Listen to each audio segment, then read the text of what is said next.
les enfants quand ils voyagent en train. C'est l'idée géniale de l'éditeur Louis Hachette.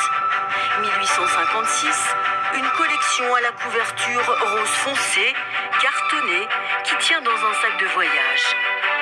Premier auteur de la série, la comtesse de Ségur, Un bon petit diable, Les malheurs de Sophie, tous devenus des classiques.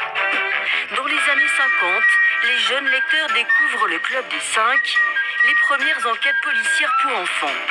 Suivront Les Fantomettes, écrit par le français Georges Chollet, avec une recette toute simple. Il faut qu'il y ait une bagarre entre les bons et les méchants.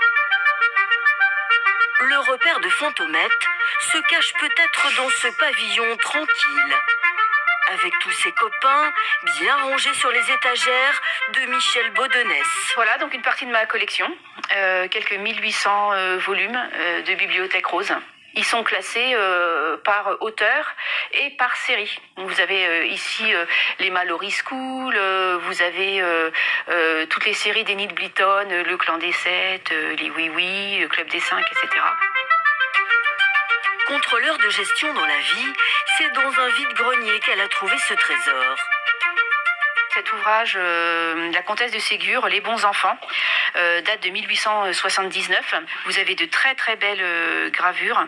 De me dire que mes grands-parents, peut-être même mes arrière-grands-parents, aient pu le lire ou demander ça au moment de leurs étrennes à leurs propres parents, c'est émouvant finalement. Des livres pour la vie qu'on se transmet de génération en génération. Mais la Bibliothèque Rose aurait-elle mal vieilli ? Dans cette histoire du Club des 5, parue dans les années 70, on n'échappe pas aux clichés sur les gitans. Ils ont peut-être des secrets et ont peur que nous les découvrions. Ces gens-là vivent de chapardage. Les bohémiens, le chapardage, c'est une vision parfaitement stéréotypée, typique de la littérature des années 40, 50, 60. Ça passerait plus aujourd'hui ? Non, ça ne passerait plus aujourd'hui. Ça, ce serait effectivement totalement indigeste, pour ne pas dire choquant. Dans les nouvelles éditions, les mots choquants ont été retirés, comme les phrases trop longues et les verbes au passé simple.